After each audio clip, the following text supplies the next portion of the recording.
And we are live. Okay. Hello, everyone.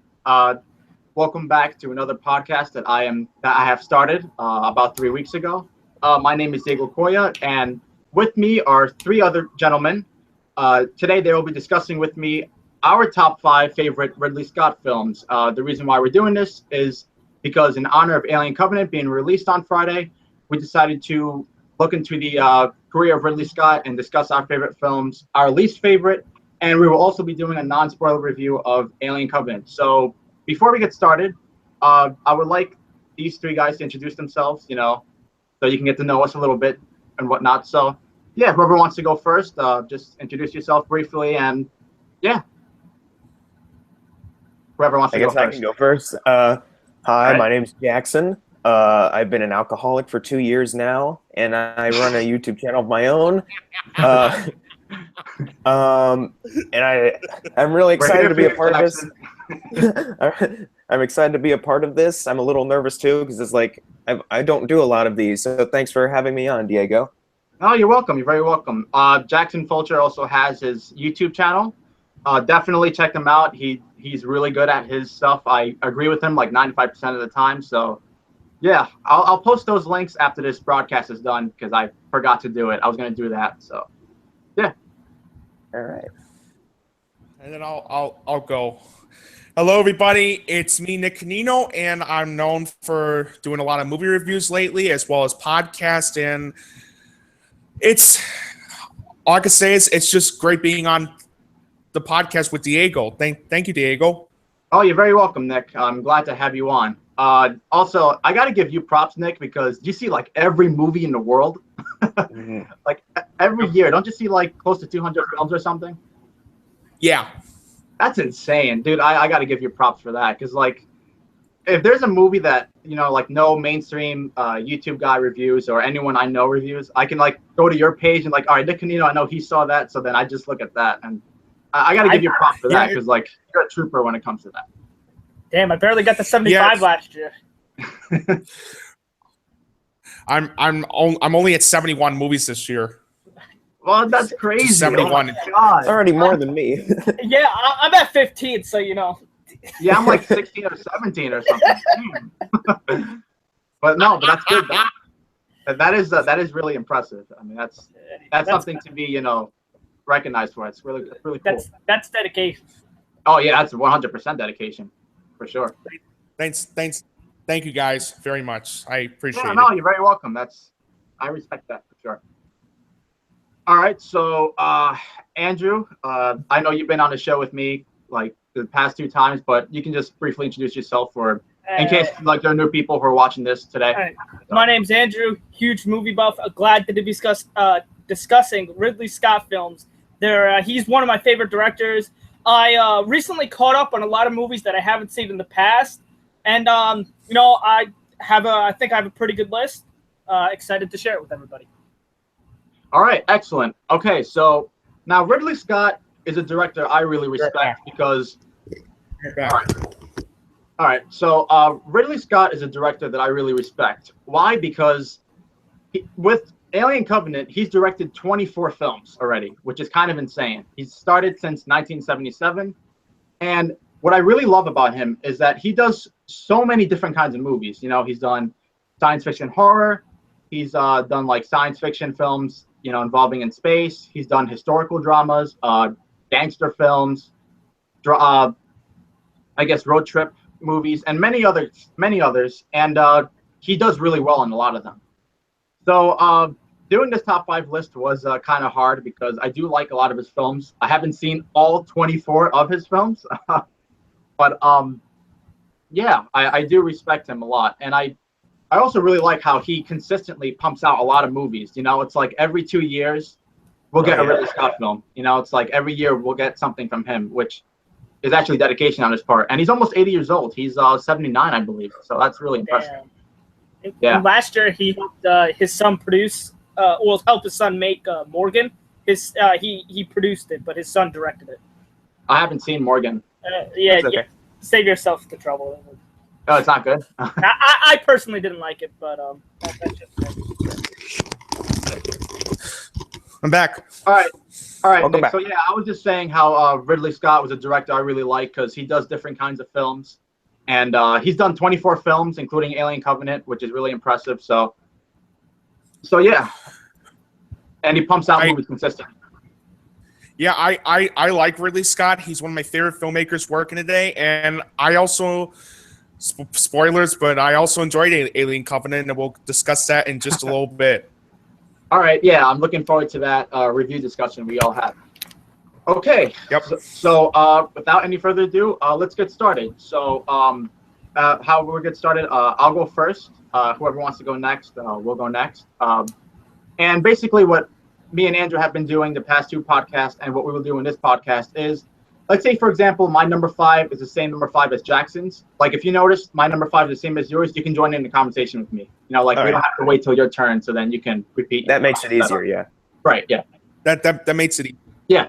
Okay, excellent. All right, so without any further ado, let's get started. All right, so number 5. Right.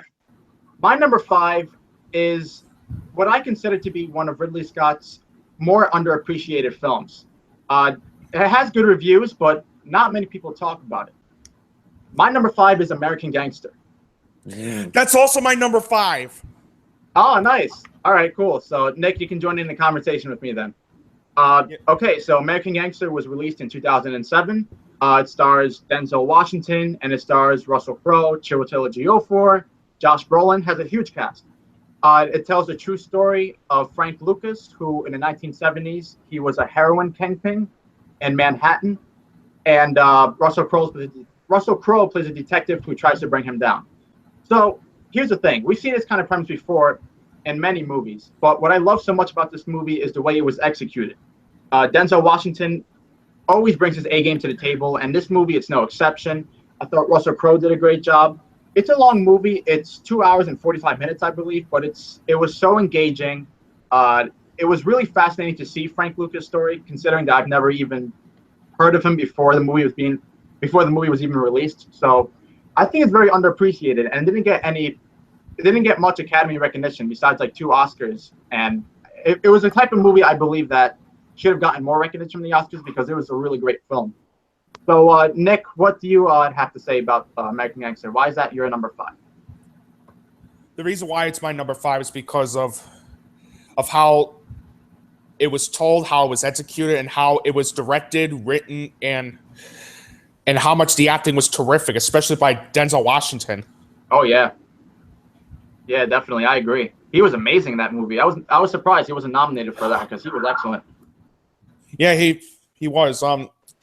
Now, I would say, like, this is in my top 10, like, favorite gangster films of, like, all-time list, with my number 1 being, like, Goodfellas, because Goodfellas, not to get off topic. Yeah, Goodfellas is my number 1 as well. Well, you guys already know it's my favorite movie of all time. I mean, Martin's first. Yeah. But, yeah, and great story, great script, great direction, great acting, especially by Denzel Washington. Great soundtrack, great cinematography, great action sequences. Everything in this movie was just great. That's why I loved American Gangster, and that's why it's my number 5. Yeah, it is an awesome movie. If you have not seen it, because I do find it underappreciated, if you haven't seen it, I would definitely recommend it. So, yep, American Gangster is my number 5 as well.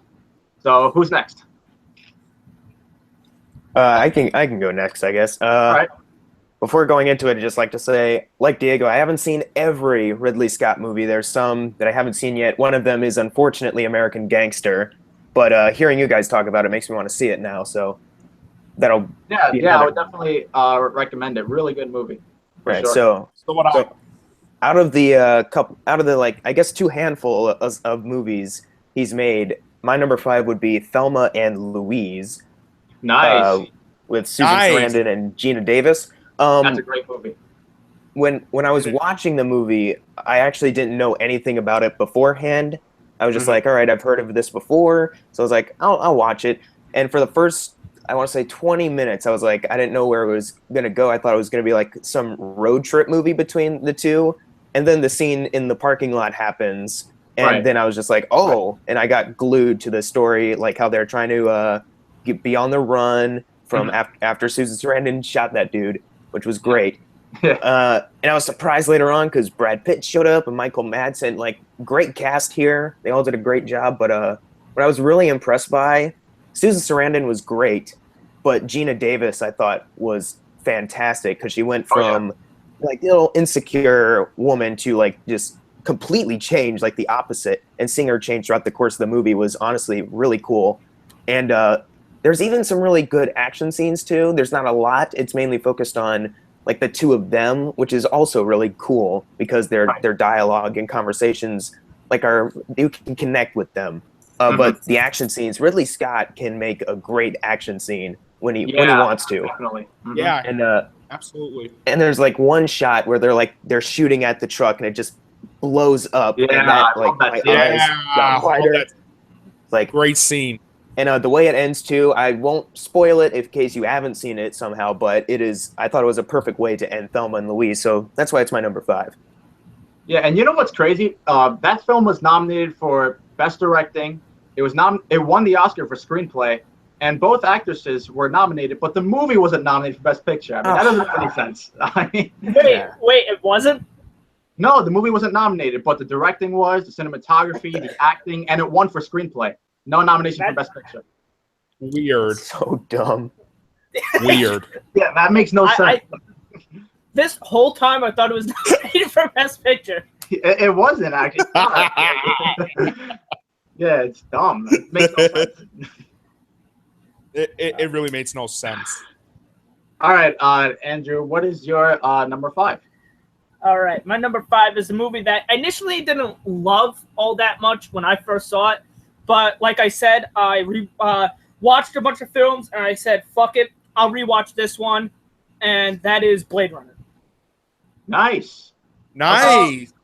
Yeah. I initially didn't like it at first, and because I guess a part of that is I didn't fully understand it, but I loved it 10 times more the second time around. You know, Harrison Ford is in it, and he does a fantastic job and raises the question, which I guess we'll find out hopefully in Blade Runner 2049. Is Harrison Ford a replicant? Just the visuals are amazing. I think the set pieces are beautiful. The direction is amazing, and the storytelling. And what I really like, it's a different kind of sci-fi movie. It's not like Aliens, or Alien, where it's like fast-paced kind of. This is very thought-provoking and very slow-paced, and I think that's what turns a lot of people off. But I think that what makes the movie 10 times better, in my opinion. Okay. Yeah. I might be discussing that later on. We'll see. But yeah, I do agree with you on what you said. Okay, so that was our number 5. Now we're on to number 4. Okay, so my number 4 is one of Ridley Scott's most recent films.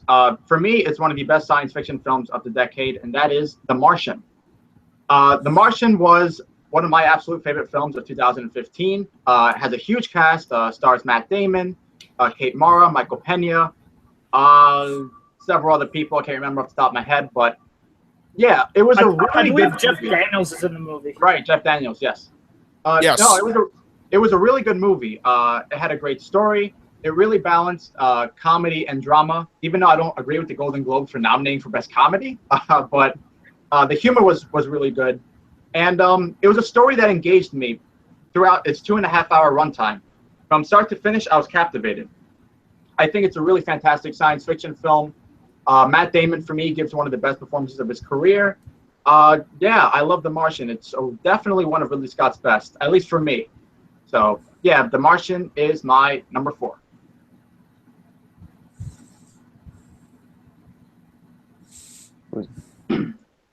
Who's going next? You want to go next, Nick? Since you kind of joined me for number 5, then I guess you can go next if you want. Yeah, I'll go. Okay. All right. Number 4, for me, I know a lot of people will be shocked that this is not higher in my top 3 list, but I chose this as number 4 because 3, 2, and 1 amazed me even more than this one. It's a film that came out in 1979. Okay. And it is this franchise that yeah, it's Alien. Nice. Oh, Cool. I'm kind of like surprised that it's not like in my top 3 of the best Ridley Scott films. Well, mainly because like the top 3 you're about to see later on blew me away even more than just Alien. But no, really, Alien is such a great sci-fi film. It's one of my favorite sci-fi films of all time.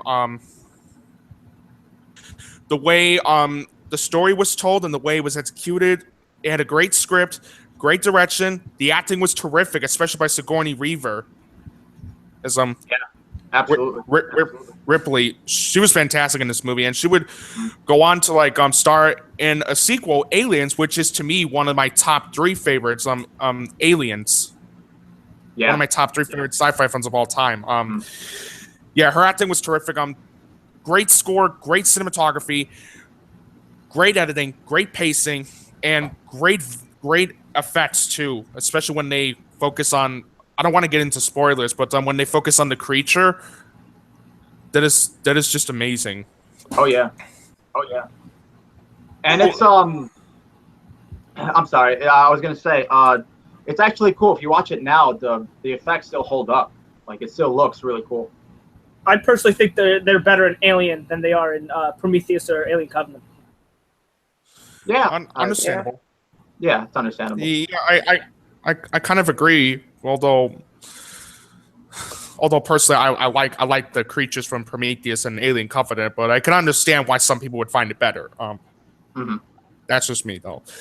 To end this off, Alien is one of the greatest sci-fi films I've seen in my life. It's one of Ridley Scott's best movies, and it features a tour de force performance from Sigourney Weaver. And for that reasons alone is why I voted Alien as my 4th favorite Ridley Scott film. All right, awesome. All right, Jackson, what is your number 4? all right. My number 4, when I first watched it, I was a little bit too young. So after it was done, I didn't really know what I just watched. So I didn't really pay much mind to it. But then like a year or 2 or 3 later, I watched it again. And I absolutely loved it. And that is Blade Runner. Harrison Ford is one of my favorite actors ever for obvious reasons. And Deckard Shaw, I think, is such a really good character because not just because he has the mystery of like, is he a replicant or is he not? But also like throughout the movie, like he's getting pummeled a lot by the replicants. And like seeing like this man so vulnerable in these scenes like makes you really connect with him, I think, like for any movie. And here I think they did it really well. And even just the whole concept of the world is so cool because replicants and these buildings with all the like holographic stuff, it's fascinating to watch. And I'm surprised, like, because of how huge the world is, I'm surprised it took them like this long to actually think about making another one. But I'm glad they are now because like Blade Runner, I think it's definitely a very slow movie, but I think it's slow in the best way. Like, and it's told like a kind of noir style storytelling, I think. It is great. And my favorite scene in the movie is near the end when he's fighting Batty, one of the replicants, and he's like smashing his head through a wall and his fingers are broken. It's like, it's intense. It's really like amazing, like suspense filmmaking on Ridley Scott's part. So that's why Blade Runner is my number 4.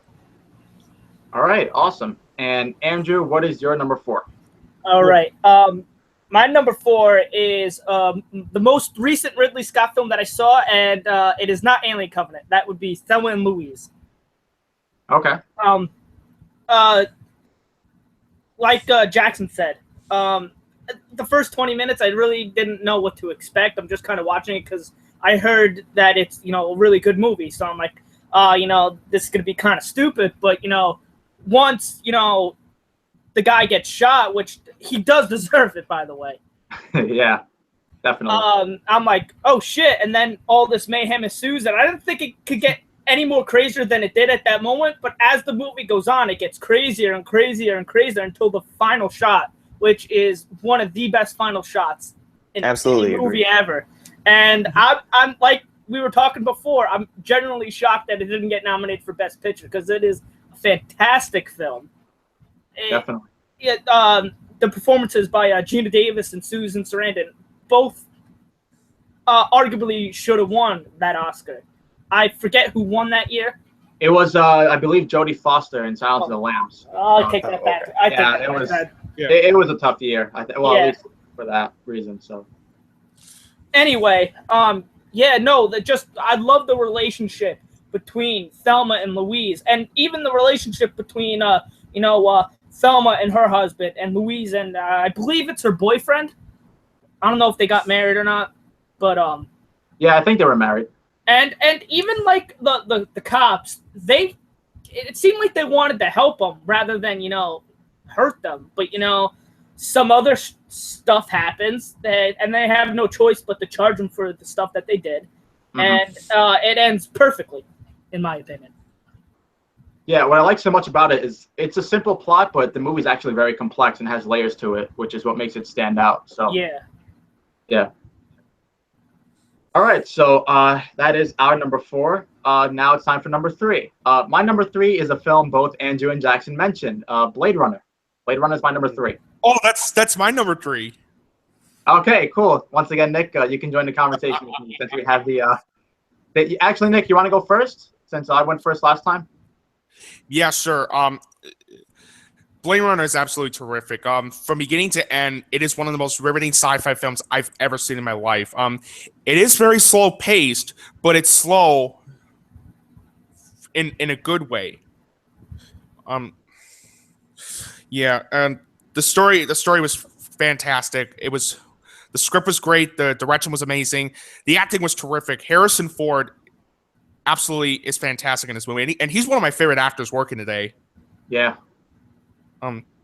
Especially since he's going to be in like 2 movies this year, like Blade Runner 2049, I think. Yeah, and I don't know what other movie he's going to be in. I know he's going to be in that Star Wars film. Right. Okay. I could be wrong, and if I'm wrong, I do apologize. It's just memory confusion. But no, really, Harrison Ford is fantastic in this movie, and the score is great. The cinematography is amazing. The pacing's great, especially since, as I said, it's slow, but in a great way. And it has some great looking visuals, great action sequences, including the final battle, which I will not get into spoilers. But if you see the final battle, you know what I'm talking about. Yeah, definitely. So it's funny. I have a weird relationship with this movie because the first time I saw it, I didn't like it either. Okay, because it kind of does mislead you, even from the poster. Like in a poster, you see Harrison Ford with a gun like this. And you see everyone looks like they're on edge. And I believe this came out a couple of years after Star Wars comes out, so you kind of expect an action movie. When I first saw it, I'm like, dude, this movie was boring as hell. Like, there's no action in this. But when I saw it the second time, which was actually like about 2 months ago or a month ago, I really appreciated it a lot more since I obviously saw it from an adult point of view. It is slow paced, but I feel like the pacing really fits the narrative really well.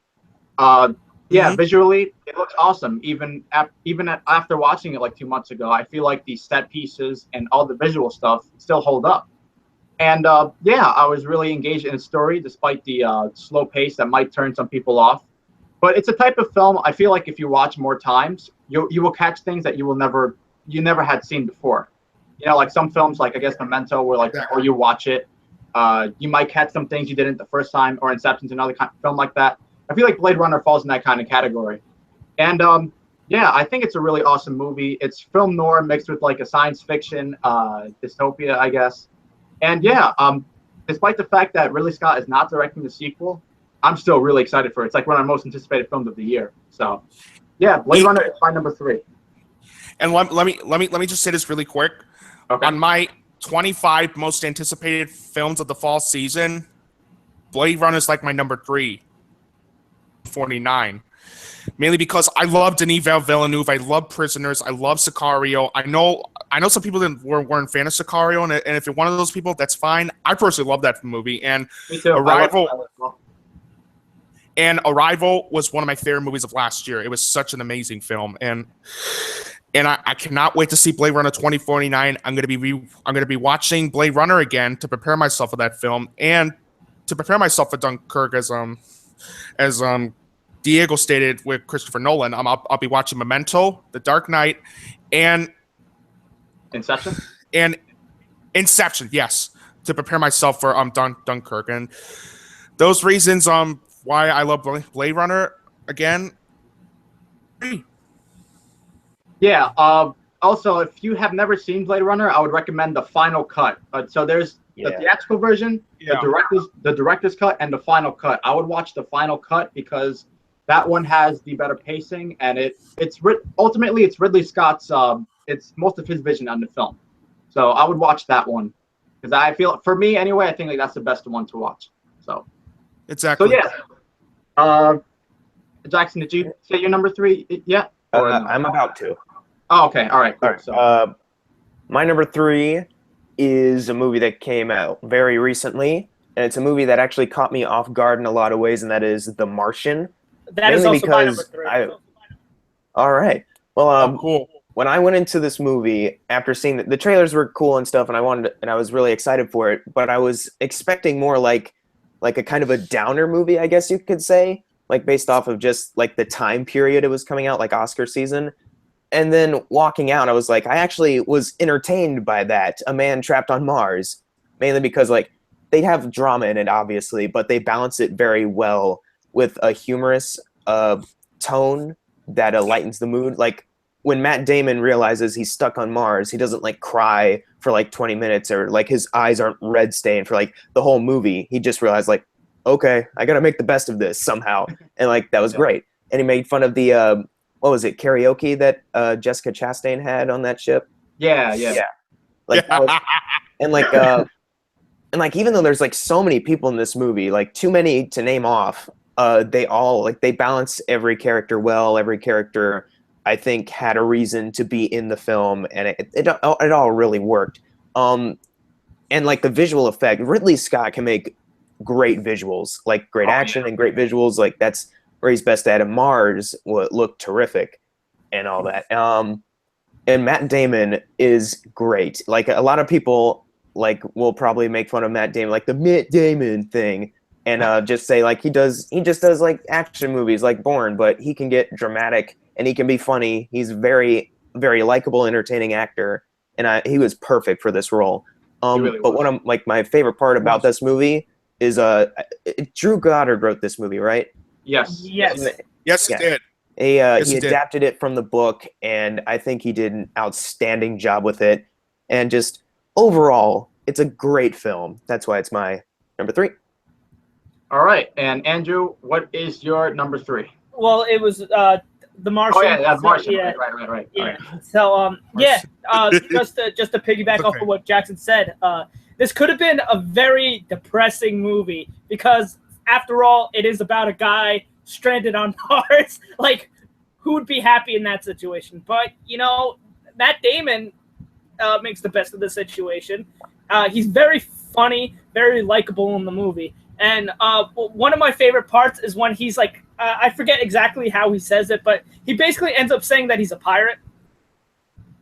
Yeah, and because that was hilarious. Yeah.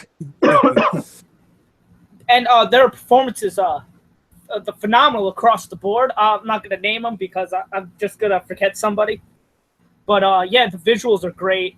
The directing is great. And this is, for a lot of people, a return to form for Ridley Scott because he did have a couple duds before that. And personally, this made me very happy to see Ridley Scott back. And I think it's a travesty he didn't get nominated for Best Director. Yeah, that's ridiculous that he didn't. Honestly. Yeah. Because honestly, it was a great movie. And just Matt Damon's performance alone, because correct me if I'm wrong, but I believe that he was like alone for a lot of this because he wanted to get that feel of just being alone. So for like the majority of the movie, like the beginning, I believe they filmed all of his scenes first. And I think that just made the performance even better. Absolutely.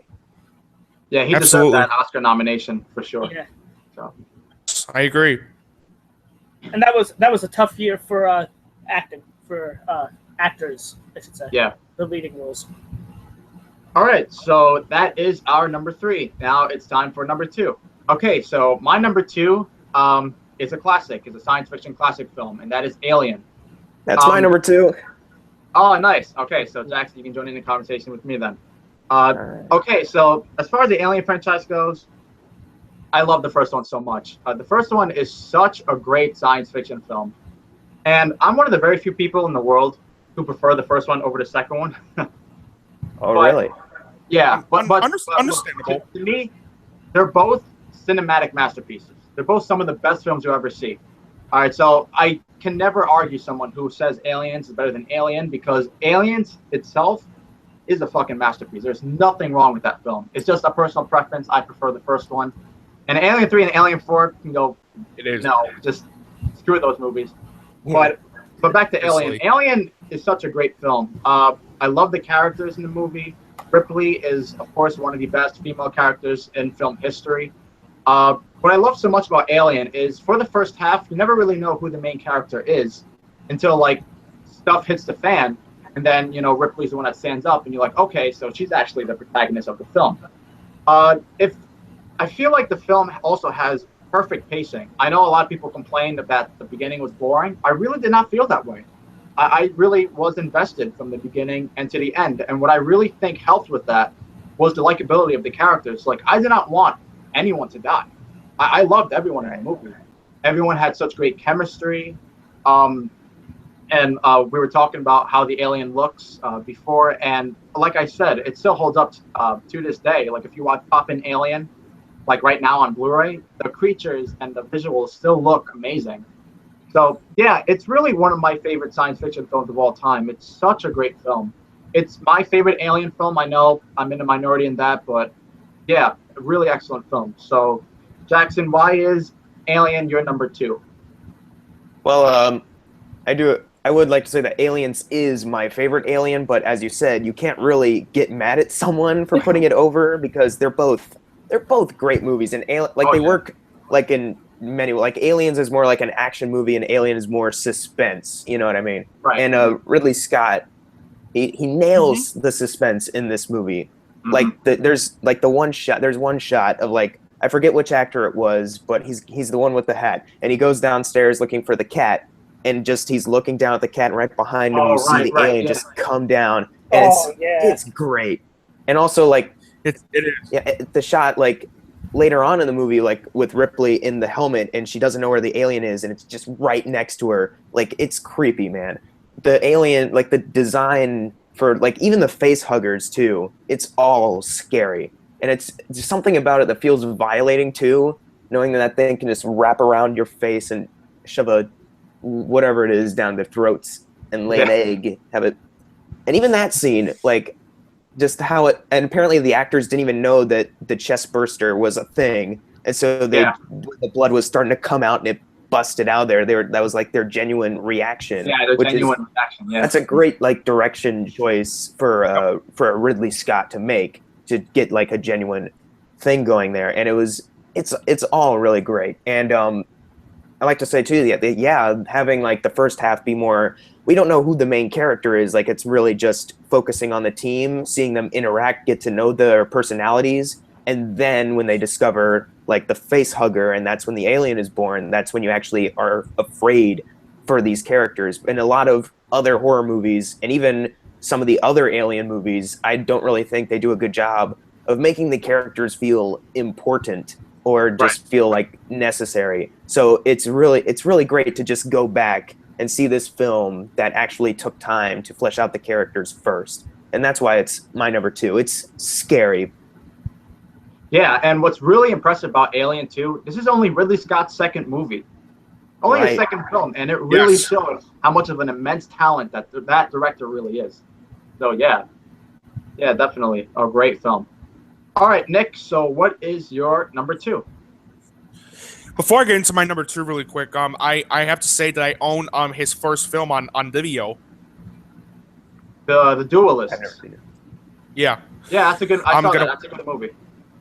It is. So all right. Back to this. Number 2. All right. So this movie I saw a couple years ago. It is a recent Ridley Scott film. I was hoping this one would be better after his last 2 duds, which were considered disappointments. Blew me away. It all of a sudden, I was entertained by this one. Number 2 is The Martian. Nice. Cool. You guys talked about this one, and and I have the same reasons as to why I love this film very much. And fun fact, in 2015, that was like one of the 8 films I gave an A+. And rightfully so. I mean, I would give that movie an A+ too. So. Yeah. Everything they described it is you guys described it in your thoughts on this movie. It's the exact same thoughts I have. The story was great, especially since this is involving a man on Mars and how he has to like survive. Mm-hmm. And it's fantastic. The script written by Drew Goddard is absolutely amazing, and he was the same guy that did The Cabin in the Woods, which is a great. Cabin Goddard is great, man. Yeah, it is. And I even own the DVD of that. That's how much I love that film. Same thing with The Martian. The direction that Ridley Scott took. The script that Ridley Scott took with the film is absolutely fantastic. It's one of the best directions I've ever seen in my life. And, it's a shame that he didn't even get nominated for an Oscar for Best Director because, honestly, his direction was absolutely spectacular. How could the Oscars miss out on Ridley Scott? I mean, he did a great job with the direction. Amen. Yeah, definitely. I think if it was directed by someone else, it probably would not have been as good, I feel like Ridley Scott his direction really helped make that movie great. So, absolutely. Yeah, absolutely. And the acting is terrific, especially by Matt Damon. He's fantastic in this movie. He deserved that Oscar nomination, in my opinion. Yeah, definitely. He was very close to like being my pick for my favorite actor of the year if it wasn't for Leonardo DiCaprio in The Revenant. Because Leo in that film deserved that Oscar when it first came out. His performance is fantastic. The rest of the actors were fantastic too. I'll just name a few of them really quick: Jessica Chastain, Kristen Wiig, Jeff Daniels, Chiwetel Ejiofor, Michael Pena. They're all fantastic. They're all fantastic, and especially with Jeff Daniels, who would go on to star in another of one of my favorite movies of 2015, which was Steve Jobs. Fantastic movie. And it was directed by Danny Boyle, Danny Boyle is like one of my favorite directors working today. Yeah, I like Danny Boyle a lot too. Yeah, so I mentioned the acting. The soundtrack is amazing, especially with the musical score and like the rest of the songs too. It's fantastic. Great editing, great pacing. The visual effects were absolutely spectacular, especially like how Mars looked. Yeah. Amazing. Mm-hmm. And there's some really great humor in it, especially like when they actually like drop some F-bombs. That was actually pretty funny. Oh yeah. That was great. Yeah. And Golden Globes, Best Musical or Comedy, just really? Yeah, it should not have been nominated for Best Comedy. That's more of a drama, I would argue, than a comedy. Golden Globes are a joke anyway, so it doesn't matter. Oh yeah, they are. Yeah, definitely. They are. They are indeed, unfortunately. Mm-hmm. But in retrospect, this is the film I could watch over and over and over again. If it wasn't for one other film that I love more than just The Martian would have been my favorite Ridley Scott film. But I had to be honest, there's one Ridley Scott film that I absolutely adored more than just The Martian. And those reasons on why I love The Martian are the main reasons why I voted The Martian as my second favorite Ridley Scott film of all time. All right. In my book. All right, cool. Andrew, what is your number 2? All right, my number 2. I'm probably the only one that doesn't have this as my number 1, and my number 2 is The Gladiator. Okay. This is a perfect movie, to be honest, and the runtime is very long, but I was still entertained the whole way through. Russell Crowe gives personally one of my favorite performances ever, and I think a lot of people talk about Russell Crowe's performance, but Joaquin Phoenix is fantastic. He is so like evil. He pretty much is a brat in this movie, is the best way to put it. And those gladiator scenes are amazing. And the direction, I don't know if he didn't win for this for best director, right? He wasn't even nominated for best director. He wasn't even nominated for Gladiator. Yeah, for Gladiator. Yes. Wow. That's stupid. I know this won best picture, and rightfully so. Yeah, it won best picture, but the director who directed the best picture didn't get nominated. Yeah, well, fuck the Oscars. But yeah, no, like the first, I guess, like act of this movie sets up, Russell Crowe as Maximus, and sets up, Joaquin Phoenix, and then to see what Joaquin Phoenix does to get Russell Crowe out of here, because his own dad didn't like Joaquin Phoenix's dad in the movie didn't like him, and just to see what Russell Crowe has to do and what he does to get people to like him, and it's truly amazing to see. Yeah, I agree. All right, so that was our number 2. Now it's time for number 1. All right, our favorite Ridley Scott film. We're going to discuss it. All right, so my number 1, Andrew just discussed it. It's Gladiator. That's my favorite Ridley Scott movie. Also my number 1. All right, so Nick, I'm assuming that's not your number 1? That is my number 1. No, it is. Oh. It is in my honorable mentions, though. Okay, all right. So Jackson. I still give Gladiator an A. Okay, all right. Jackson. It's still a great movie, though. I still loved it. It's just like it's not higher in my top 5. That's what I'm saying. Yeah, that's fine. All right, Jackson. So then you can join me in this conversation again. Gladiator for me is, like Andrew said, a perfect movie. I think it has everything: performances, music, the direction, the storytelling, the gladiator scenes. I absolutely adore Gladiator. Gladiator is one of the best epic history films ever made. Absolutely. It's such an awesome film. So many quotable lines like "Are you not entertained?" And I love that. Yeah, I know that scene was so cool. And yeah, man, I mean, this is one of the very few times that I agreed with the Oscars for choosing the best picture, because this is, in my opinion, rightfully the best. It should have won the best picture Oscar for that year. And Ridley Scott should have been nominated. I mean, why was he not nominated, for God's sake? I mean, he made the movie, and the direction, especially with the gladiator scenes, the action scenes were so good. They were really cool.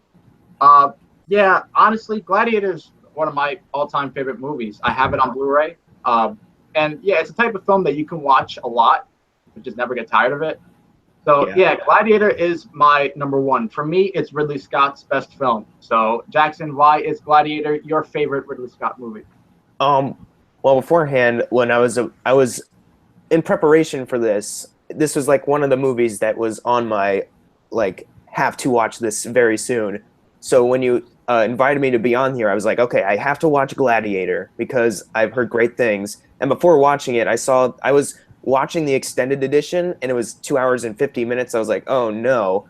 But when I was watching it, the time flew by because I was invested, I was entertained, and Joaquin Phoenix is one of the best bratty villains of all time. There's a lot of villains that act bratty and it gets really annoying, but Joaquin Phoenix here, it's kind of tragic seeing him act the way he does, and seeing him just act like a total douche throughout the whole movie. And when we get to that final, he did so good. He battle, actually hate the character. Yeah, and then when we get to the final battle, that's when everything just comes together for an epic payoff that was incredible. And it didn't end it did end in a sense how I thought it would, but there's one other thing that I didn't expect to happen from the start. But yeah, and the gladiator scenes themselves, the direction is so on point. They're brutal too. Like people's heads are getting cut off and their blood is spewing everywhere. It is gnarly, man. Oh, and yeah. Russell Crowe is honestly, this makes me appreciate Russell Crowe more as an actor. I've liked him, but I've never really loved him before. But this movie, like, I love him now. He's amazing. And he rightfully deserved that Oscar. He won the Oscar. Oh yeah, rightfully so. absolutely. I He's great. agree. I agree. He's amazing. Mhm. And like everything about this movie, like from beginning to end, I was loving everything I was seeing, and the direction was incredible. Like the movie opens with like this war sequence that's already brutal enough, and it's Yeah. like, oh my gosh, I want to see where else this movie goes now. And even though they do tone down from like epic war to like this arena, like gladiator matches, it's still somehow as intense as that opening sequence, which is really impressive on Ridley Scott's part. So Gladiator, it's a movie that for me, I want to watch again and again and again. Like, even though I saw the longer version, like the time still flew by because Ridley Scott, from another director, this movie probably wouldn't have worked that well. Like, it probably would have seemed boring. Maybe the characters wouldn't be that great. And that really is a true testament to Ridley Scott's talent, is that he can make so many things that you're afraid of not working actually work. And that's why Gladiator is my favorite Ridley Scott movie of all time. All right. Awesome. All right, Nick, what is your favorite Ridley Scott film? Now again with Gladiator, it came very close to making the list. If I would have put it in my best of Ridley Scott films, it would be my number 6. My number 1, though, is a movie that I could watch over and over and over again. And you guys discussed this one, and that's why I have this as number 1. It's Thelma and Louise. Oh, I can totally understand why. That Yeah. Actually, it's funny. That would have been my number 6. So, but yeah, wonderful film for sure. Excuse me. No, in all seriousness, though, Thelma and Louise is absolutely the reason why it's my favorite Ridley Scott film of all time is because like of how they portrayed the female leads in that film. Yeah. Yeah. And how Ridley Scott like did it like with like the 2 main lead actresses like Gina Davis and what's that other actress? Susan Sarandon. Yeah. All right, thank you, Susan Sarandon. Gina Davis and Susan Sarandon. He handled it very well, especially like with a fantastic story, fantastic script, great direction, great acting, especially by, again, Gina Davis and Susan Sarandon, and their chemistry worked because you believe that these ladies are like friends. Yeah. That's why the chemistry works. The score's great. The cinematography is amazing. It's very well paced, and the ending is one of the most mind blowing endings I've ever seen. definitely. Yeah. Definitely. Excellent. Yeah. If I did see this back in 1991 when it was first released, this would have actually been my 3rd favorite movie of that year, behind Beauty and the Beast and The Silence of the Lambs. Yeah, that's probably how I would put it. Yeah. Probably how I'd put it too. I Yeah. think I would have Silence of the Yeah. Lambs number 1. Actually, I'm not sure. Yeah. Like I said, I understand. Yeah, and again, to the Oscars, how dare you not nominate Thelma and Louise for Best Picture? You Nominated DOFs. for everything but the movie. Ah, Makes no sense. DOFs. Why do you think Jerome calls them DOFs? Because Because they're double just- fucks. Well, not only that, but they're biased as shit. yeah, fuck True, you for true. not nominating The Gift for anything. And Sing Street. Exactly. Oh man, what And Alien wasn't even nominated for Best Picture. Yeah, Oh. fuck them. Yeah, seriously? Oh my god! Yeah, fuck the Oscars for not nominating The Dark Fuck the Knight for Best Oscars. Pictures. Fuck the Oscars, man! Yeah, fuck you, Oscar, whoever you are. We should just do a podcast solely on just ranting about the Oscars because it'd be like a 2-hour long video. This is like right. my this is like my. If I were to make a rant on the Oscars, it would probably been like this. Yeah. But other than that, Thelma and Louise is such an amazing film. If you love movies that involve female leads, and if you love Ridley Scott, and if you love movies so much, and Thelma and Louise as soon as you can. It is an amazing masterpiece of a film, and that's why I consider it to be my favorite Ridley Scott film of all time. And again, to the Oscars, fuck you for not nominating Thelma and Louise for Best Picture. You biased DOFs. Yeah, I don't get that either. All right, Andrew, what is your favorite Ridley Scott movie? All right, for anybody that knows me, I'm sorry for being so predictable, but my number one Ridley Scott film is Alien.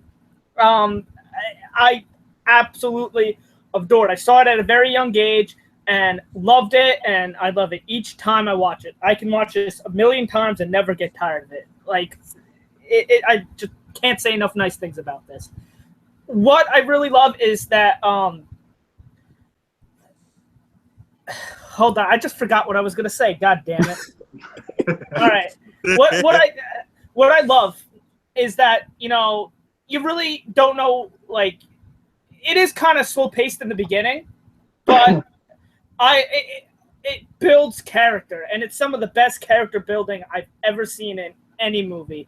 And once the chest burster comes out, that it just gets better and better as time goes on. And what I really like about this is that they don't really show the xenomorph all that much. And that's what makes it so much more scary. Oh, I agree 100%. Alien said that really well, too. Yeah.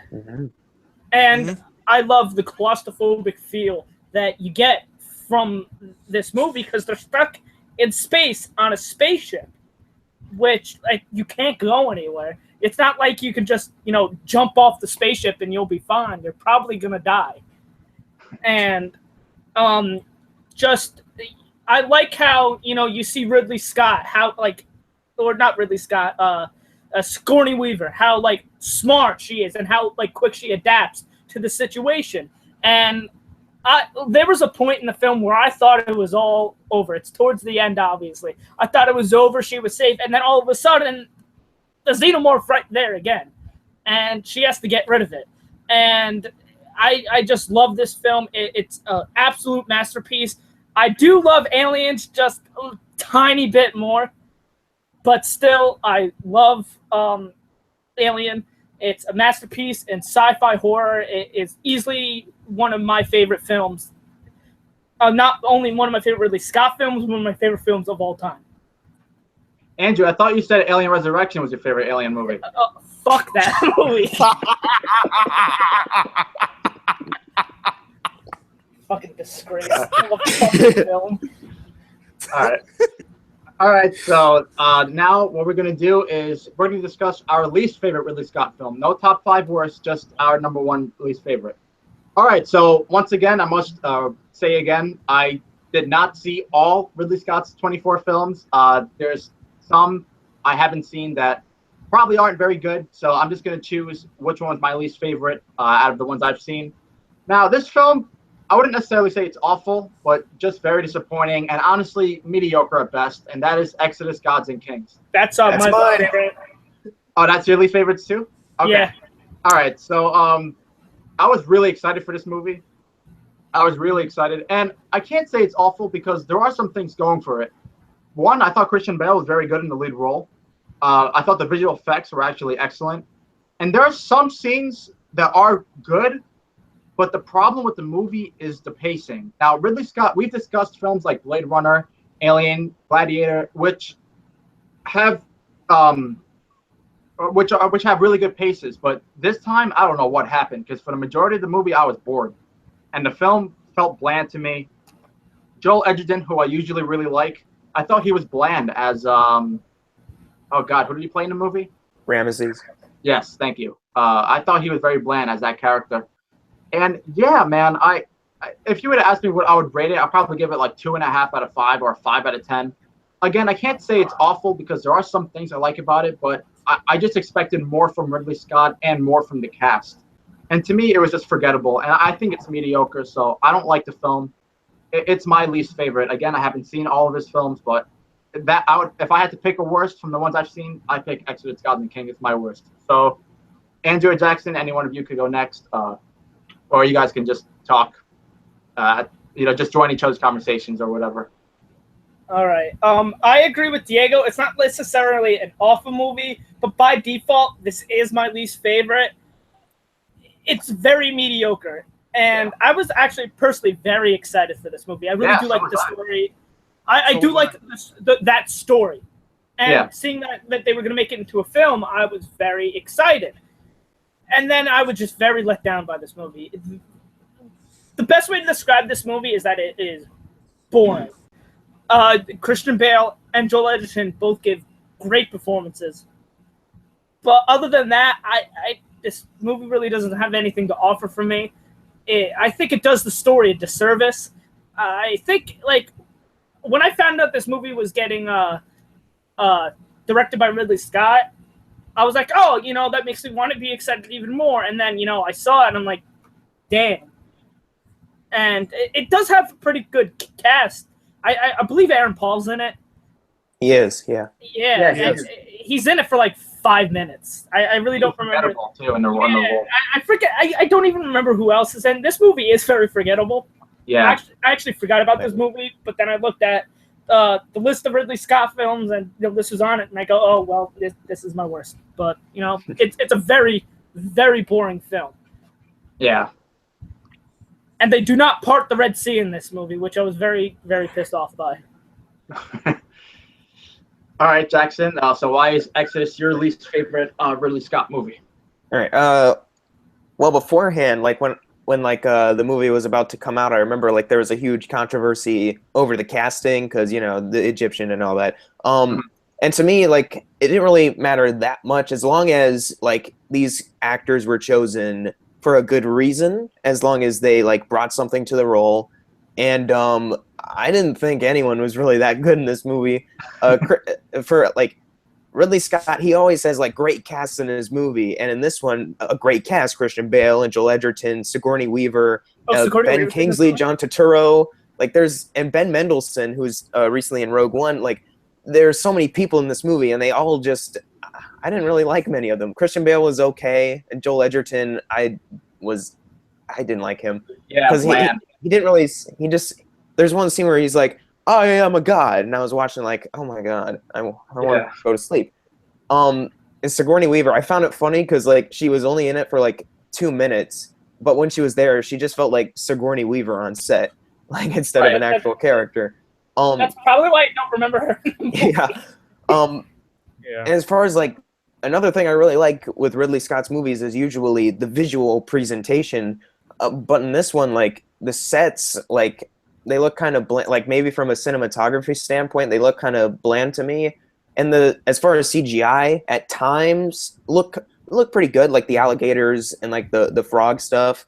But when it came to the actual Red Sea, and when Joel Edgerton and Christian Bale are riding towards each other, and you could tell there's a green screen, and the fact that the sea isn't even parted, it's just moved over, and then they just let it collapse again. It's no, come on, man. And once again, usually Ridley Scott's movies are long. For the majority, his movies are over 2 hours, maybe 2.5, but they usually fly by really quickly, like Gladiator. And this movie, I almost fell asleep multiple times during this movie. Yeah, same. Me too. I was bored. I was comparing it to. I was extremely bored by this movie. That's how disappointed I was with it.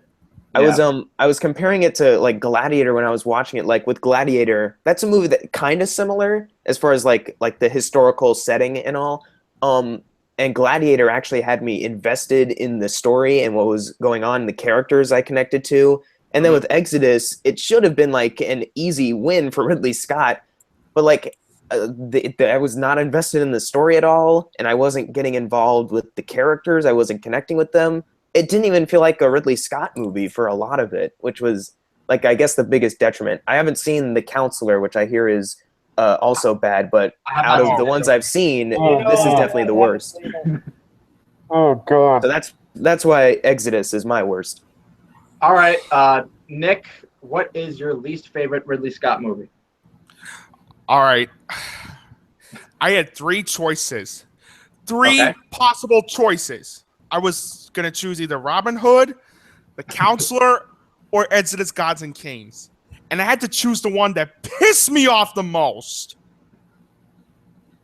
All right. And this is the film that really pissed me off. And just made me think, please, Ridley Scott, please make a better movie next time. This movie I saw back in 2013 and to one of my top 5 most anticipated films of the fall movie season list. And oh my God, was this movie a letdown, a huge letdown. I was so infuriated after I saw it. It's The Counselor. Yeah, mostly everyone I know has that as their worst, but I can't have it as my worst because I haven't seen it. So, yeah. Oh, you guys would have been infuriated if you guys saw it because, oh my God, just this is. Not only did I choose it as being Ridley Scott's worst film, but I chose it as being one of the most confusing and boring films I have ever seen in my entire life. it has a really good cast too, doesn't it? It has like Javier Bardem, Brad Pitt, Cameron. Well, no, Cameron Diaz too, I think. Yeah, it does. Yeah, it does. The acting's very good and it has a great cinematography, but it's just the problem. The problem with the acting is that their characters act nothing like either one note or some of them just act like douchebags or just really forgettable. And one scene that really, really pissed me off the most, and I was like, am I watching a Ridley Scott film or a porn movie? I'm gonna have to spoil what happens. If you guys don't want to be spoiled, I recommend you mute it for a second. I don't think anyone cares. To be I don't plan on seeing this movie anytime soon, so you're saving me the travel. So thank you. All right. There's this one scene, and Chris Stuckman talked about it in his review, where there's a scene. I'm like, you gotta be kidding me, Ridley Scott! And it was in the scene where Cameron Diaz, this character, is humping a windshield. Oh, what? Oh. A windshield? What the fuck? Of all the things. I was like half expecting, she was humping this person or humping like a tree or something, but no, a fucking windshield? What the fuck? Okay, that's kind of weird, but I definitely don't want to see this movie. I'm like, when I saw that movie, I'm like, am I watching a Ridley Scott film or a fucking porn movie? I don't know what kind of porn that would be. That would just be weird ass porn. Yeah, I don't know what porn like humping a windshield, but yeah, I mean, God, it's probably out there somewhere. The internet's a fucked up place. Yeah, probably. I know.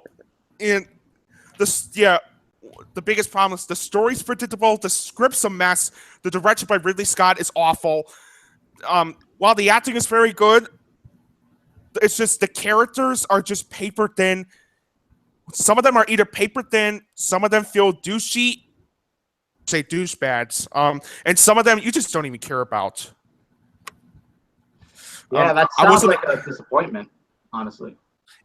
It was. I was so infuriated with this movie. I mean, then again, I saw movies in 2013 that are way worse than The Counselor. This was close, very close to being my dishonorable mentions. Yeah, I can't imagine it being worse than Scary Movie 5 or Movie 43. Oh! Or fucking A Good Day to Die Hard. Oh. Yeah. Oh, yeah, that was terrible too. Yeah, fuck you, Bruce Willis. What the fuck is wrong with you? Oh my God. Especially fuck you to everybody involved with Movie 43 and Scary Movie 5. Fuck you to everybody involved. Yeah, those are like massive zeros. You know what? Fun fact about those two films, really quick before I get back into it. those two films actually tied with two other films that I consider even worse as my worst movie of 2013. Yeah, I have Scary Movie 5 as my number one worst because that movie was just, my jaw was dropped, but not in a good way. I was like, what am I watching? I know. Like, it's Jackman, what are you doing? I was just like, what in the holy mother of fuck was everybody else doing in this movie? Yeah, like there's so many like people that I like that was in that movie, and I'm like, get out of there right now. You're embarrassing yourself. Yeah, but other than movie 43 and Scary Movie 5 tying as my worst movie 2013, the others that tied with these two were Inappropriate Comedy, directed by this shithead Vince Offer. I heard of Inappropriate Comedy, but I haven't seen it. Same. Oh, dude, it's awful. It's awful. It's horrendous. It's I'm not surprised. Mean-spirited and offensive. And another film that tied with Inappropriate Comedy, Scary Movie 5 and movie 43 was another one of those Jason fuckhead and Aaron shitheads masterpiece, The Starving Games. I didn't see that one. I didn't see that one. No way the counselor's worse than those. Honestly, but there's no way the counselor's worse than those movies. Honestly, right. The Starving Games was on Netflix for the longest time, and I was always tempted to just see what the fuck it was all about, and I just never did it. And I think hearing that, I did myself a favor. Yes. Yeah. I mean, Disaster Movie, Meet the Spartans, Epic Movie, those are like some of the worst films you'll ever see in your life. Fuck Meet the Spartans. Movie. Fuck Epic Movie. I still resent my 5th grade class for voting that their favorite fucking movie of that year. Like, fuck you guys. They must be either high on crack or just say, oh well, Jason Fuckhead and Aaron Shithard are like masterpieces of directors. We like them more. Martin Scorsese. Fuck you. Yeah, like I saw Meet the Spartans. I thought it was gonna be like an awesome film, and fuck that movie. Oh my god. Oh my god. Oh my god. All of a sudden, we were going from Ridley Scott's worst film to talking about those shitty spoof movies. Yeah, to like those cinematic abortions. There's two spoof movies that I think are the only two good spoof movies. That's Scary Movie 1 and Spaceballs. You know, I've never seen Spaceballs. Spaceballs. I enjoyed Spaceballs. Yeah. I enjoyed Spaceballs. And I also love Airplane. Oh fuck yeah, Airplane. I'm stupid. I love Airplane. Does Young Frankenstein count? It's fine. Yeah, it does. It does. Okay, Young Frankenstein was really funny. Yeah, it was. Blazing Saddles is also a fantastic movie. I enjoyed that film. It was really funny. So anyway, back to what I was saying about The Counselor. Yeah, everything else was just really, really shitty. Despite the good acting and good cinematography, I talked about the shitty story. I talked about the shitty script. I talked about the shitty direction. I talked about the shitty characters. Bland soundtrack. I also the editing was even all over the place. The pacing was really sluggish, and the ending is one of the most confusing endings I've ever seen in my entire life. Wow. It was. I don't know about me seeing that anytime soon. So, all right. Oh, dude, don't even bother. Originally, Only God Forgives, which was the pretentious Nicholas Winding Refn film, was originally my most disappointing film too. Yeah. It was terrible. That movie was just dumb. Originally, that was supposed to be my most disappointing film of 2013. So I took it. The director of Only God Forgives, I don't like him, and I was very surprised when I found out that he made Drive, because I love Drive. I love Drive as well. Same. I love Drive. That movie on my best of 2011 list, it was my number 2, just behind Hugo, which is Martin Scorsese's film, and a foreign language film that I saw, which was A Separation. I know not a lot of people saw A Separation. I do highly recommend it. Even if you guys are, well, if you're not a fan of foreign language films, then you shouldn't see A Separation. But if you are a fan of foreign language films, I check it out. Yeah, I'll check it out then. All right, so anyway, yeah, The Counselor. Counselor. Ridley Scott's worst film. And just one of the most disappointing things I've ever seen in my life. That's why it is easily Ridley Scott's worst film to date. Without a question. All right. So now we're going to do a review of Alien Covenant. Okay. Now, it's funny because I don't know how you guys, if you guys agree with me on this. I think this is more polarizing than Prometheus, right? I think so. I Yeah. think Yeah. so. Yeah. Yeah. Like literally everyone has a different opinion of this movie. Like there are people who flat out hate it, people who love it, who like it, people who are not sure what to think after seeing it. But yeah, Alien Covenant was one of my most anticipated movies of the year. If you had seen my podcast discussing the most anticipated films of the summer, that was on my list. So I want to start with you guys first. I want to hear what you guys think. Actually, we'll start with you, Jackson, because you did do a movie review. I know you did. But just to, I guess, sum up really briefly, what did you think of the movie? Did it live up to your expectations? Were you underwhelmed, or whatever you would like to say? Okay. I'm not sure how most of you will take this, but Prometheus, as you said, was very polarizing, but I really loved it. I think that's very underappreciated. Yeah, really good movie. If I had an honorable mention list, Prometheus would be there because I think it's really that great. But after Prometheus, I heard talks like they're going to do another one. They're going to continue the prequel storyline. I was like, okay, this sounds really cool. And then when Ridley Scott said that he was going to basically make a combination of Prometheus and the alien tones, I was very excited because Ridley Scott can do both really well. And the trailers got me pumped even more because it looked like everything that I wanted it to be. And I went into this movie still very excited, and I heard some reviews talking about I heard reviews saying mainly it was pretty good. So I went in expecting something really special. And you can say it's special. You can say it's a good special or bad special. For me, it's been 3 days since I've seen it, and I do like it. It's a good movie, but I think I was definitely disappointed or underwhelmed in some areas. Well, for the standouts, Michael Fassbender is easily the best part of the movie for me. Especially, I don't want to spoil it because it's really not promoted. Not spoiler reviews. For those so nervous, not spoiling it, but what he does in this movie, it's great. It's hard-working acting, and he's doing a great job. And even the other actors were good, but Michael Fassbender is definitely the best out of them. And once again, the visual presentation and the action scenes, Ridley Scott does a great job with that. And even some of when those intense scenes are going down, that's when I think he was at his A game.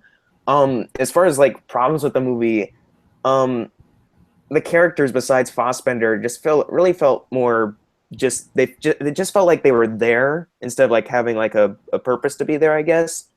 It was with Catherine Waterston from Fantastic Beasts, in the beginning, she suffers from something tragic, and then she didn't really change that much from then on, I guess. I don't know if I'm the only one who feels that way, but I didn't really feel like there was much character arcs going on in this movie. Even Danny McBride, who people were saying he's a standout, and he is really good in this movie, surprisingly, because he usually just does ridiculous stuff.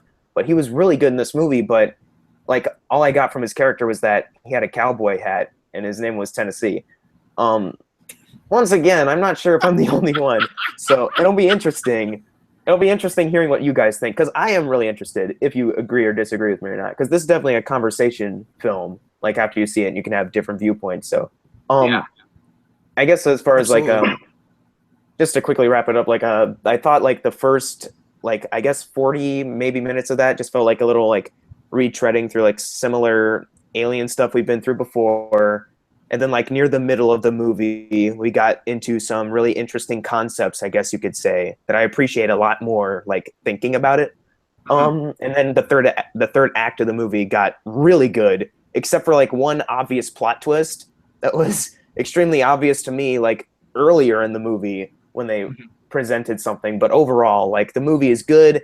I was definitely let down in some areas, especially because in Alien, I can't really recall one stupid decision made. It felt like everyone made decisions based off logic. And in this movie, there was just some that was just come on, the med bay scene. I don't want to give away much, but it's in the trailer. And I thought why this character did this one thing is why'd you have to do that? But overall, good movie. Just I don't love it like some others have, but I don't hate it. It's definitely not a bad movie because Ridley Scott doesn't really make bad movies often.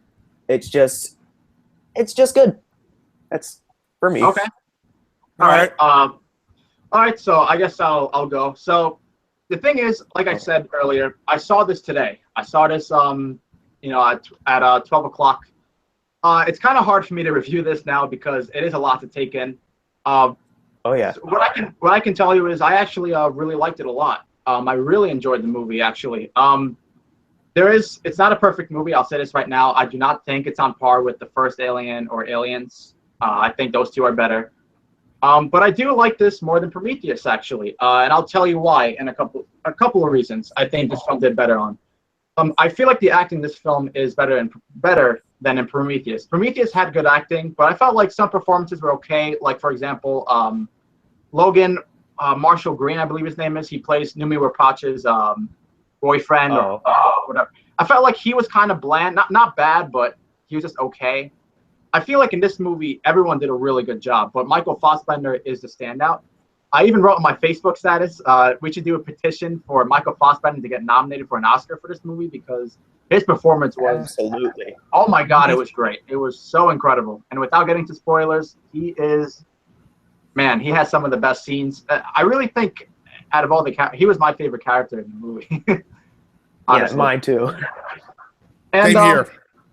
And I can see where you're coming from, Jackson, talking about the characters, because I feel like in Prometheus, there's this one scene, of course, the scene everyone talks about with the two stupid scientists who get killed. Yeah, I hate that scene. I'm sorry. I do like Prometheus a lot, but that scene, I never liked that scene. I never really felt like about Charlie Theron's death scene in Prometheus. Just runs into the shadow. I never felt like there was a scene where people were that stupid in this movie. But I did like the main actress. I thought she did a really good job. Danny McBride too, but the standout is Michael Fassbender. I watched Nate's review, and he made a good point saying arguably the center of the movie is Michael Fassbender's character, and I would actually agree with him on that. I do like the acting a lot. I thought, of course, the direction, even if you hate this movie, you have to admit that the direction, the cinematography, all the technical aspects are at the top of the game. Ridley Scott is an amazing director, especially when it comes to how everything looks, and this film looks beautiful. It's a beautiful looking movie. And I guess it's really hard for me to explain what I didn't like without giving away spoilers, but if it makes sense, I guess there's something in Prometheus that I wish they could have expanded more in this movie, but I feel like since Prometheus kind of got a negative feedback from people, Fox Studios was like, look, dude, just kind of make an alien movie, make what people want it to be. But I still really enjoyed this movie. I don't know what rating I would give it now because I feel like as time goes on, I'm going to like it more. You know what I mean? Because it's right. It was kind of different than what I was expecting, I guess. But I definitely did really like it a lot. I think that, and if anyone says Alien Resurrection is better than this, then you're on crack. I'm sorry because there are some people. Alien Resurrection is like an F. Yeah, there are some people who say Alien Resurrection is way better than Prometheus, and I'm sorry, no, like Alien Resurrection is a flaming pile of dog shit. Yeah, like I don't know how that's better than Prometheus or this movie, but I don't get it either. No, but I really did dig this movie. I don't know what rating I would give it just yet, but I really liked it a lot. I have a feeling if I were to watch it again, or as time goes on, I might like it more. Yeah, maybe. What I will say is that shit, I lost my train of thought. It'll come back to me, I guess. Andrew, any one of you could go next. I was gonna say something, I forgot. Okay. Unlike Jackson, I did not hear a lot of good things going into this movie. Actually, the majority of the stuff I heard was actually pretty negative to mixed. So I went in with an open mind because I felt like this was going to be similar to Prometheus, where a lot of people weren't going to like it, and I was going to end up loving it. And that was the case here. I ended up absolutely loving Alien Resurrection. Or fuck. See, I was right. It's my favorite Alien movie. I told you guys. God damn Alien movie. I'm embarrassed. Someone else can go. I need to recover from that. Somebody else can go. I hate it. I love it. Now I can record that section of the video, be like, "Wait, Andrew, didn't you say you loved Alien Resurrection?" Yeah. I got it right here. God damn! I feel like Your Face or something. Okay, let me start over. Yeah, we should probably talk about the right film. It's okay. It's okay. Okay. Like Prometheus, I ended up loving Alien Covenant. Okay. I like how the first I would say like the first two acts of it are a Prometheus film, and then the third act is an Alien film, and that I really love that about this film because I love Prometheus, I love Alien, and the fact that they could combine the two is great. Like a lot of people said, Michael Fassbender easily the best part of this movie. His performance in Prometheus was great, and his performance here is no different. And it was even better, I would say. Even better in this movie. Oh, yeah. I would say so too. Yep. And I like what his character is doing. I completely understand why, even though he doesn't necessarily have the best intentions. I still kind of rooting for him for some odd reason, and I still like what he's doing. I don't know if anybody else feels like that, but that's just me. And I'm not the biggest fan of Danny McBride. I actually once would say I'm not a Danny McBride fan, but I ended up really liking him in this movie, and a lot of the other people I ended up liking.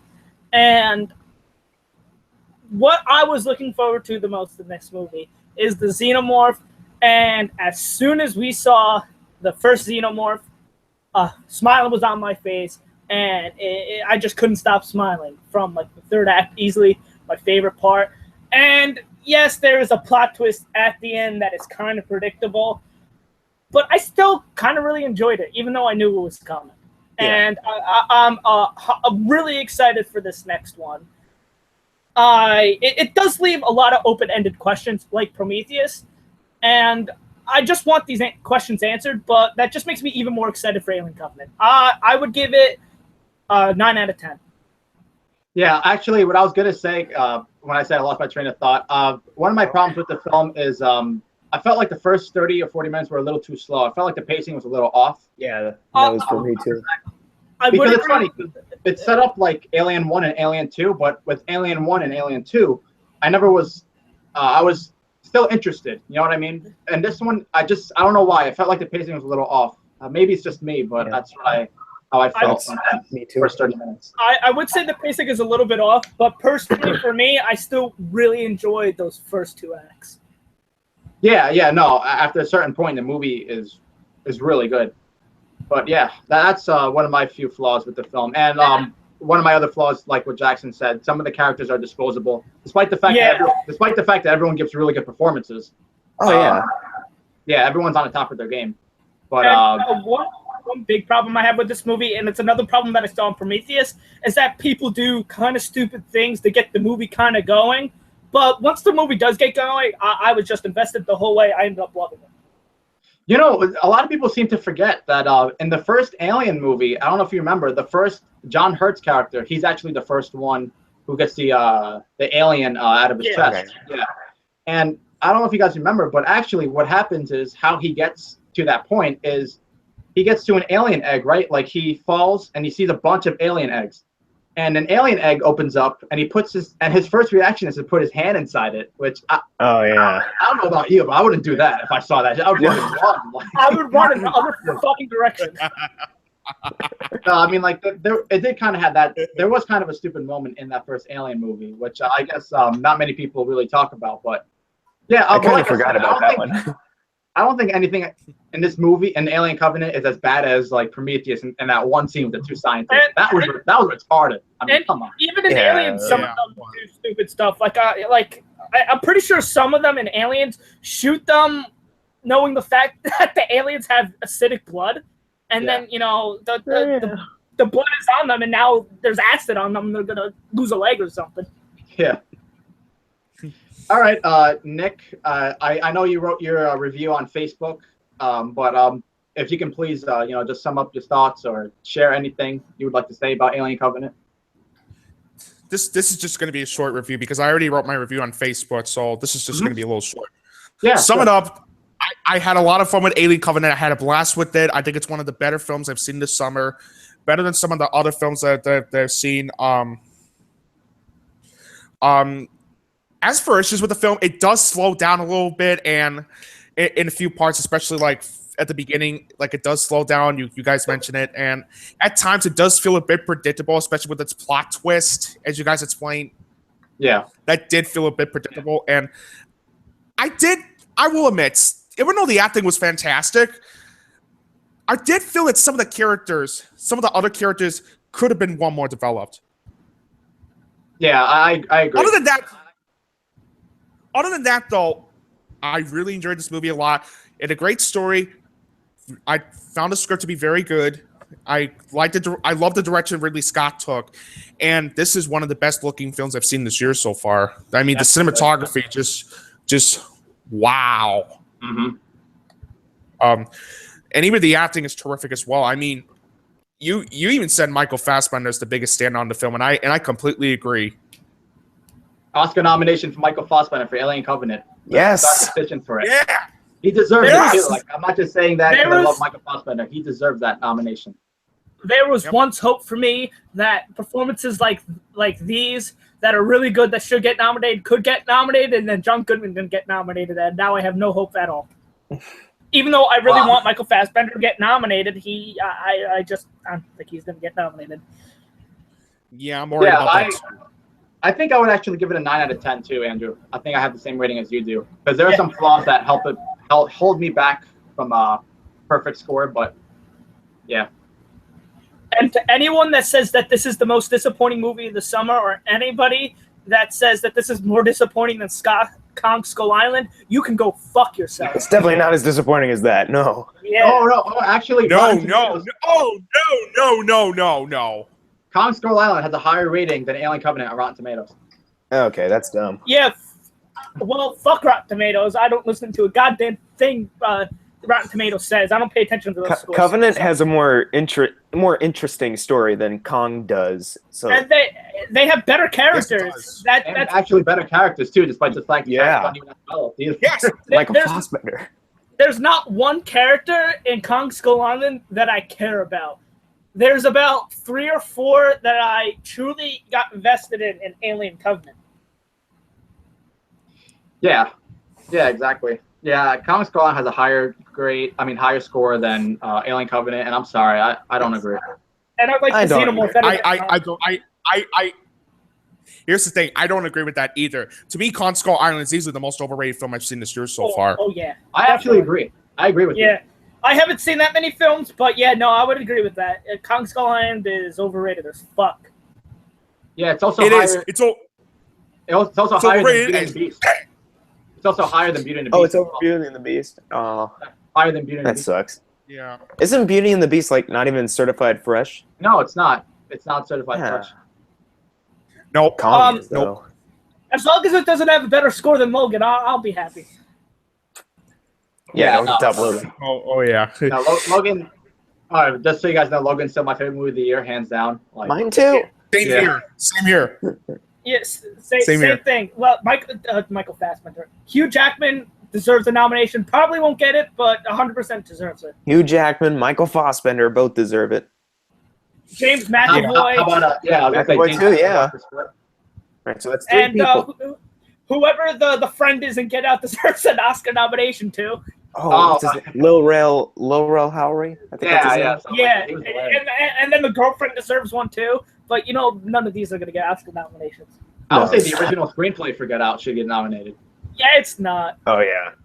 Yeah. I agree, but Jordan Peele should get nominated for directing too. But it's gonna go to DOF Films in October and November.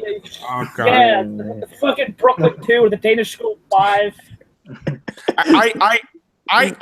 I will admit, I actually love Brooklyn, but I can understand why some people would find it overrated. Boyhood, Yeah. the college years.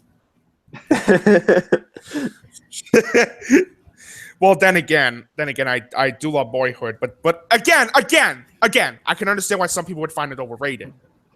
Because really, Boyhood doesn't have really a story. It's really just 12 years of a kid growing up.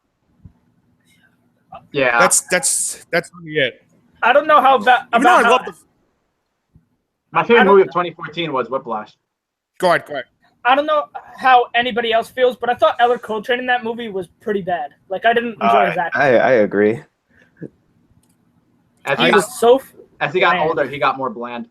Yeah. Yeah. The only stand-up performance in that movie is Patricia Arquette. Ethan Hawke. And Ethan Hawke. Yeah. Parents. You know what I don't understand about that movie? She divorced Ethan Hawke. You know, and I don't know about anybody else, but I thought he was a pretty decent guy. But she married awesome guy. Awesome yeah, guy. two fucking drunk. Yeah, and then she goes on to marry two fucking drunk assholes. Way to go. Like, and you couldn't stay with. I don't know what happened. See, I don't know how the relationship was. Maybe he is a drunk asshole. We just don't know it. But like, he seems like a decent guy. He's a great guy. Yeah. Yep. You know, you have the one guy drunk driving, and then, you know, the cop who's like, "Oh, where the fuck were you? This is my house." Yeah. Yeah. All right, so I guess that. I still have to finish up my review. Oh yeah, sorry, Nick. Yeah, forgot you didn't give your rating and finish your final thoughts. Yeah. Yeah. Okay. So to finish it up, I talked about Fassbender's acting. It's fantastic. Catherine Watterson, I thought was absolutely terrific in this movie. And she was in another film that a lot of people were polarized by, but I actually love that film. I actually love this film, Inherent Vice. I never saw it. I never saw it. Yeah, I haven't seen it. It's confusing as hell, and I know some people will hate this movie because of the fact that it's confusing. I actually love Inherent Vice, but again, if you're confused by this movie, you're gonna hate it. I'll probably check it out. I haven't really seen much of Paul Thomas Anderson's movies, so. Yeah. So speaking of Catherine Watterson, she's fantastic in this movie. I want to see her more stuff in the near future. I really enjoyed Danny McBride in this movie. Yeah, he was really good. Yeah, he was. The musical score is amazing. The visuals were amazing, including the Xenomorph. The Xenomorph? Yeah, that's what I meant. Yeah, that's amazing. There's some great action sequences, and that's about it. Overall, this was a really good film. It's one of the better movies I've seen this summer. Absolutely one of the most entertaining films of the year so far. Yeah, I would give Alien Covenant a big A-. All right, awesome. All right, guys, so that wraps up our podcast. Hope you guys enjoyed the podcast. I want to give a huge thank you to Nick Canino, Jackson Fulcher, and Andrew Hayes for being on this podcast, discussing these films with me. Before I end this broadcast, would you guys like to share your final thoughts on anything? Before I end the thing. Ridley Scott is great, except for Exodus. That's it. Yeah. If there's one thing I could take away from this podcast is fuck the Oscars, and apparently I like Alien Resurrection. Yeah, you love Alien Resurrection. You admitted it.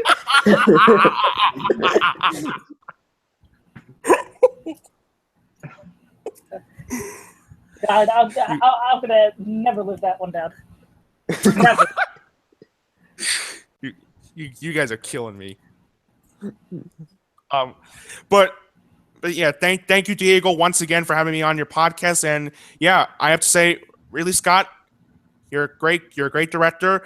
And once again, if you people think that Kong Skull Island is better than Alien Covenant, go fuck yourselves. Seriously.